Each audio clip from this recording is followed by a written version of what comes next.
When you stand on the banks of the Yampa River in downtown Steamboat Springs, Colorado, it's really easy to see why so many people are fighting so hard to live here.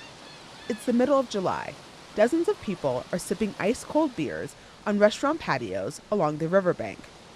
There's a constant stream of tourists floating on the river on tubes, screaming as they approach the rapids. On the other side of the river are dozens of miles of hiking and biking trails circling Halcyon Hill, the oldest operating ski area in North America. It's pretty common to see people just stop what they're doing and gasp at the beauty of this place.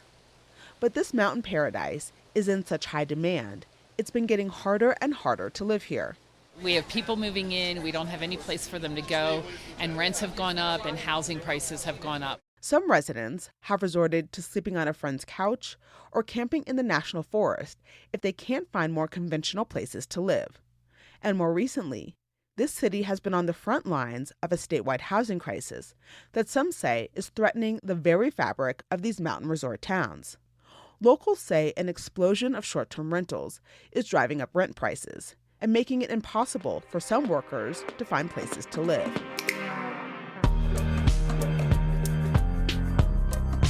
I'm Stephanie Daniel, and this is the Colorado Dream Housing Wanted from KUNC News. From restaurant servers to police officers to local doctors, it's hard for people at nearly every income level to find housing in mountain resort communities. These stories investigate the housing challenges facing residents, and perhaps, most importantly, what community leaders are doing or not to find solutions. This is episode 4, Loved to Death. Steamboat is a world-class ski town that attracts thousands of visitors from all corners of the globe. But there's been friction in recent years between the workers running the bars and the ski lifts and the tourists who come here for vacation. 3 years ago, stickers started showing up on cars and trash cans all around the city with the slogan, "Neighbors, not tourists, ban Airbnb." Residents have been packing City Hall, telling the town's leaders to restrict short-term rentals as a way to free up houses for local workers. KUNC investigative reporter Scott Franz takes us on a journey through the city to learn more about the stakes of this housing crisis and what's being done about it.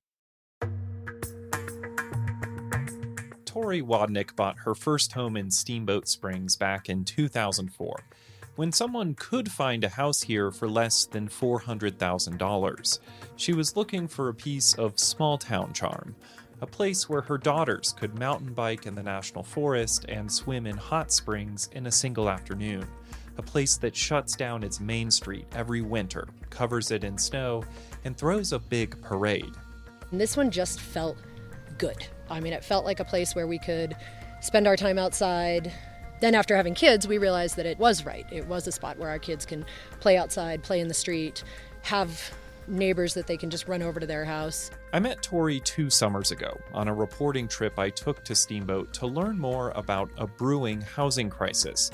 Tori lives in the Bear Creek neighborhood. The streets here are lined with single-family homes and tall aspen trees. Mount Werner, a 10,000-foot peak covered in ribbons of ski runs, is a 10-minute walk away. And there's even a wildlife hotline among the neighbors. We had moose playing in the pond the other day, and we all got a text message that if you're home, go check it out. From a distance, of course. But in the summer of 2021, Tori noticed her town was changing. Rent skyrocketed. The average price of a home rose above $1 million. There was friction between the stream of tourists who flock here and the locals who fear the town is being loved to death at the expense of its workers. Tori told me her neighborhood was losing its character, house by house. There's 10 homes on this street, and 3 of those homes are vacation rentals. And then there's another one right around the corner. Some of the neighbors she grew close to moved away. They were being replaced by a rotating cast of tourists, staying in short-term rentals. These visiting tourists were shelling out hundreds of dollars a night to enjoy this mountain paradise. But some didn't know how to keep their trash locked away from the neighborhood bears. Tori said many of them also drive dangerously down the street, with their eyes glued to the GPS directions on their smartphones. They were also keeping the Wadnicks up at night. There have been many nights the kids have asked to sleep in a different room, sleep on the couch because they can't sleep with all the noise that's coming from the hot tubs. The vacationers were also taking rooms that could be rented by locals, and Tori said it was harder to hire people for her event rental business. The city council was getting an earful from concerned residents at a city council meeting in June 2021, including Tori. We deal with major disruption in our lives. And on the flip side, we aren't able to hire anyone because people in this town don't have a place to live. After seeing the problem persist for more than a year, Tori even considered the worst, leaving this mountain paradise. It's a magical place. And so I don't want to leave. And you hear a lot, especially on social media, the comments back and forth. You hear, well, if you don't like it, just leave, go find something else. And that's not an option for me. These are my people. But in June 2022, there was a reckoning. Businesses started closing more days per week because they couldn't find workers. A travel frenzy created by the pandemic caused the number of short-term rental listings in resort towns like Steamboat to jump as much as 50%. And this housing crisis became issue number one at the ballot box. All of the people running for city council were talking about it at the Steamboat Pilot newspaper's election forum that year. I know many of us want this small town to be the small town, but it's going to change. We all know people who are losing their long-term rentals because they're being turned over to short-term rentals. It's growing, and we need to have open conversations about what this growth will look like for each of us. The candidates who promised to regulate short-term rentals and try to find more housing for locals won a majority of the seats. That included Dakota McGinley. The 26-year-old became the youngest elected official in Steamboat's history. She was also the only person on the council to be renting a home. She promised voters she'd use her new power to help solve the housing crisis. I will work hard to ensure families, seniors, seasonal employees, and students all have hope for their future in this community. A few months after the election, Dakota and the council banned new short-term rentals in most parts of the city. The town was divided into 3 areas. Red zones meant no new short-term rental permits. Yellow zones have a cap on the number of permits. And green zones, like the downtown corridor and the base of the ski area, have no limits on short-term rentals. The council also required everyone who owns or manages a nightly rental to get an annual license. Any rental shorter than 30 days qualifies as short-term. Voters also embraced a new tax on vacation rentals to raise millions for affordable housing projects. It was one of the biggest topics that I think that I personally have experienced. Rebecca Bessie is the planning director for the city of Steamboat, and she helped write the short-term rental regulations. She also had to help the council decide what parts of the city they should and shouldn't be allowed in. There were 30 meetings, and the debate got personal. We certainly heard from community members who felt like having a short-term rental in their neighborhood or next door was detrimental to their quality of life. And then a whole lot of public comment on the other side from second homeowners who want to have a home here in Steamboat Springs, come here a certain amount of time throughout the year, and then wanted to be able to use their property as a short-term rental when they were not here. 2,400 residents have turned in applications to run vacation rentals, and Rebecca is busy setting up a new complaint and enforcement hotline. It's now been a year since all of this regulation went down, so I went back to Steamboat this summer to walk the streets and try to find out, how are things going? Is this housing crisis subsiding? Are these solutions working? My first stop was Tori Wadnick's front porch in the Bear Creek neighborhood. We sat in some camping chairs and caught up. It's been really lovely. We have a handful of brand new full-time year-round neighbors who are a part of our neighborhood, part of our community, living here, working here, and it's been a nice change. Tori's neighborhood is now in the so-called red zone, an area of town where the city has banned new short-term rentals. She says with the help of the new regulations, her neighborhood is starting to feel, well, like a neighborhood again. Several houses that used to be short-term rentals have sold, and the new owners can't rent them out short-term anymore. Instead of tales of noisy tourists and hot tubs, she's excited to point out her new neighbors. These are all people who live in our community, and it was great to get to know them a little bit better. And we talked about dogs, and we talked about different things we like to do in town, and we talked about what we do for a living, and it was just great to engage. As we take a tour of the neighborhood, Tori's 11-year-old daughter, Sasha, runs up to us. She also has rave reviews. How do you like living in this neighborhood? I love it. Yeah, why do you love it? Because of all the people. I love all of the nice people. Tori says fighting for the short-term rental regulations wasn't easy. It strained her relationship with some members of the community. Some people in her neighborhood wanted to allow vacation rentals, saying it was the perfect place for them because they're less than a mile from the base of the ski area. But they're not in the so-called condo land, a part of the city with dense high-rises and hundreds of nightly rentals.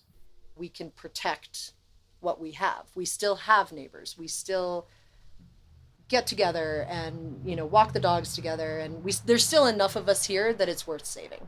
And so I was really glad that it was saved. But Tori says the short-term rental regulations haven't solved everything. Housing remains expensive and scarce. One of Tori's employees just left Steamboat last summer because of the high housing costs and is working remotely from the East Coast. Every year they were worried about the house selling or the rent going up 50%. And so they opted to make a change, which has been really hard for us because it certainly is better having her in the office. Steamboat doesn't have any data yet on how the new short-term rental restrictions are affecting the housing supply. But they plan to use surveys and pay for a study to get some of that information by June of next year. Scott, thanks for going back to Steamboat to report on this short-term rental debate. This trip was also personal for you. Why do you keep going to this town as you report on housing? Because when I worked at the local paper, the Steamboat Pilot, for almost 8 years, I saw firsthand just how hard and difficult it is to find housing in Steamboat. One of my roommates was actually ticketed several $100s for living too long in the National Forest on Rabbit Ears Pass because he couldn't afford housing at the time. Another of my roommates used to sleep in his Chevy Suburban near the Walmart to save money. So this idea of local workers not being able to afford housing here has been going on for so many years now that I'm very interested in following all of the efforts to solve it.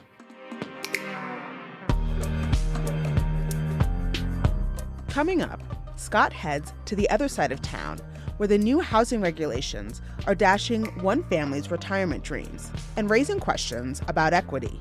When governments start making decisions based not off of data but off of feel and heartstrings, then a lot of unintended consequences come along. That's after the break. The Colorado Dream Housing Wanted is supported by Berg Hill Greenleaf Ruscitti, a full-service law firm offering a wide range of legal services to businesses and individuals throughout the Rocky Mountain region and beyond. BHGR is a company committed to Coloradans and initiatives that support a quality business environment with emphasis in diversity, equity, and inclusivity, workforce development, transportation access, and affordable housing. More at bhgrlaw.com. How do you stay in the know? Well, if you're in Northern Colorado, just listen to In the NoCo, a thought-provoking podcast that captures and questions what it means to live in Northern Colorado, all in just 9 minutes. I'm your host, Erin O'Toole, and I hope you'll join me for In the NoCo, Tuesday through Friday during Morning Edition on 91.5 KUNC. You can also listen and subscribe at our website, kunc.org, or wherever you like to listen to podcasts.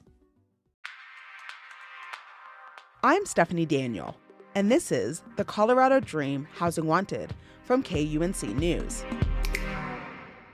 In June 2022, the Steamboat Springs City Council passed new restrictions on short-term rentals. A month later, the council also decided to pursue a new tax on them to raise millions for affordable housing projects. This sparked one of the hottest debates in the city's history. My KUNC colleague, investigative reporter Scott Franz, continues the story with Ulrich Salzgeber, who was one of the people most opposed to the new restrictions on nightly rentals. Ulrich is nearing retirement after a long career as the head of the local board of realtors, and he was planning to help fund his retirement plans by renting out his log home just a mile up the hill from the hot springs in downtown Steamboat. By our calculations, just by renting it out for certain weeks in the wintertime, we were hoping to garner $40,000 to $50,000 additional dollars. But that plan died last summer after the city council put Ulrich's home in the short-term rental red zone, just like Tori Wadnick. You know, it was a real shock. And all of a sudden, we have $40,000 to $50,000 that we need to figure out what to do. So does it mean us going back to work? I'm 70 years old. It's time for me to sit back and relax and enjoy the fruits of my labor. Ulrich and his wife Janet have lived in Steamboat since 1973, when they moved to town to help their parents run a campground by the Yampa River. They can't get through a trip to the local grocery store without seeing at least a handful of people they know. Ulrich says the new regulations will hurt locals by making Steamboat a less attractive place for tourists to visit and spend their money. Like it or not, we're a tourist destination. We are a tourist community, and we have a lot of guests, and the majority of the guests are very respectful and very enthused that they are allowed to come up here and enjoy the same lifestyle that we can live on a daily basis in Steamboat. He also questions why his neighborhood was put in the red zone, where new short-term rentals are banned. The city, in my mind, never looked at data. They never looked at statistics. They made these decisions just by drawing a pencil around and saying, okay, there's no rental opportunities in these areas, no short-term rentals opportunities, without an option for us to be able to come and say, hey, listen, we've spoken with all our neighbors, they're okay with it. Ulrich was so opposed to the short-term rental regulations, he joined an unsuccessful effort to recall some of the city council members who supported it. Because I'm a true believer in property rights. We've worked hard on our home. We've worked hard with our neighbors to become friends, and we enjoy our neighbors, and we don't want to impact them negatively. While Ulrich tries to figure out how to replace tens of thousands of dollars of lost income, another retiree in a similar residential neighborhood less than a mile away is having much better fortunes. You can just walk through and take a real quick Okay. tour if you Should want. I take my shoes off? No, just leave them on. Tom Williams is preparing to meet his latest vacation rental guests at his house in Old Town. It's a quiet residential area where the city's early residents built modest homes with rocks from the nearby Yampa River. A family from Denver is arriving at Tom's house any minute, and he wants to show me some of the amenities they'll be enjoying. We've got heated floors in the bathrooms downstairs. We have a beer tap. Would you like a beer? Oh, good. I'm working. I'd love to, but after work.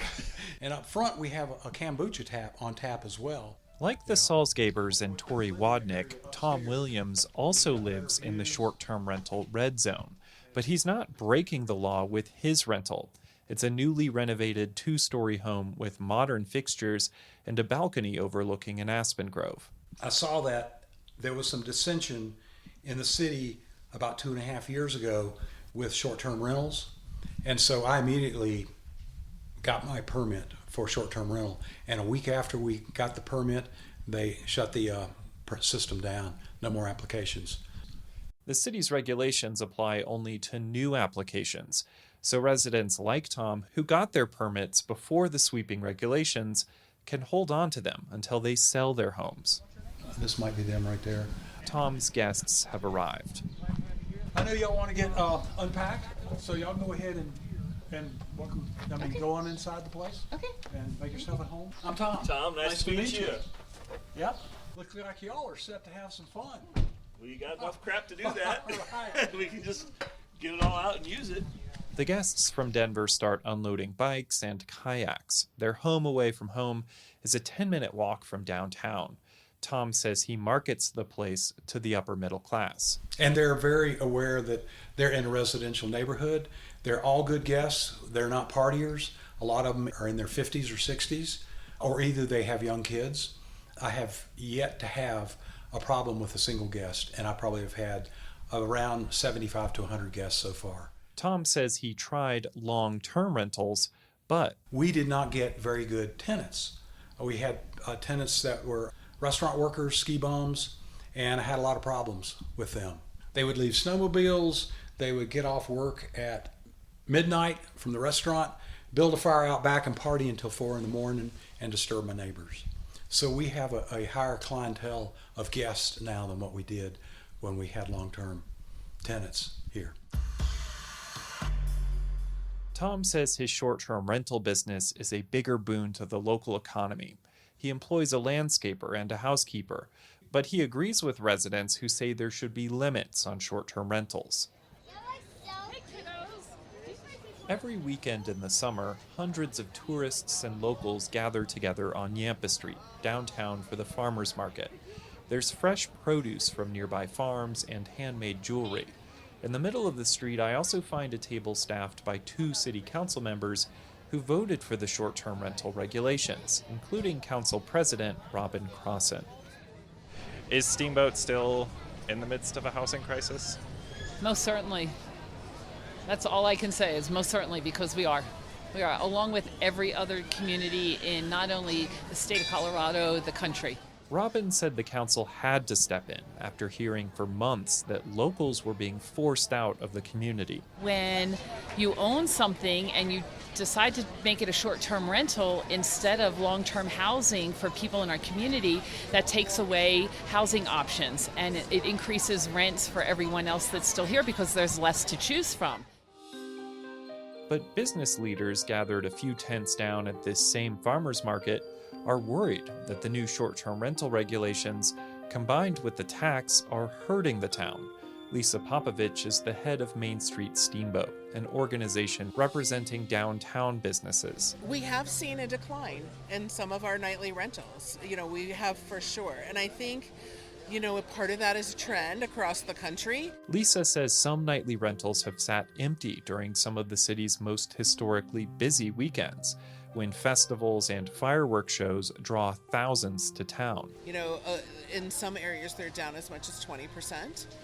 So I don't think that's unique to Steamboat. So it's hard to say, well, it's as a result of this short-term rental tax. It's part of a trend that's happening. Sarah Leonard of the Steamboat Chamber thinks the new tax and regulations are partly to blame. But I think that consumers are getting more savvy now, so they're looking at the bottom of their receipt when they book lodging, and they're seeing it's upwards of 20% now is added to the bottom. I don't think that we have enough data to say, well, people aren't booking because of that, but we hope we'll keep an eye on it, and we'll kind of see how that affects people.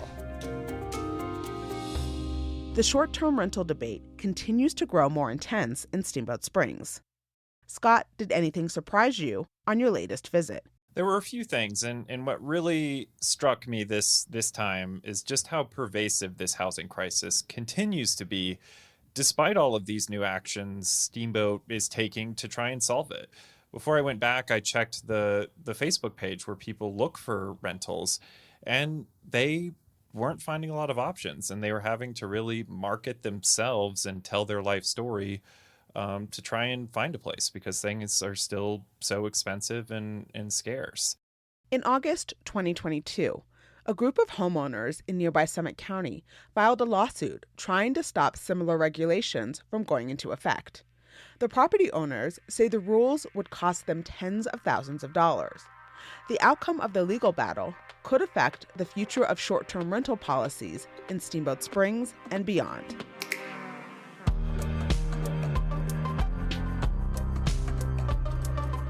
On the next episode of the Colorado Dream Housing Wanted, we hop over to Eagle County, where the lack of affordable housing is feeding a staffing crisis in the local school system.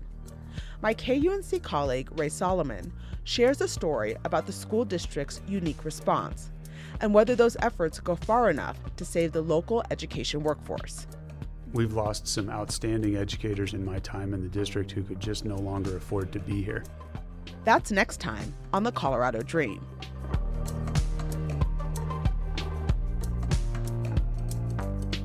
The Colorado Dream, Housing Wanted, is a production from KUNC News. It's hosted and produced by me, Stephanie Daniel. This episode was written and reported by Scott Franz. Editing by Sean Corcoran. The theme song was composed by Jason Patton. Michelle Rado sound designed and mixed the episode. Jennifer Coombs is the digital editor. Special thanks to Ashley Jeffcoat, Ray Solomon, Robin Vincent, Robert Leja, and Mike Arnold. Tammy Turwelp is KUNC's president and CEO.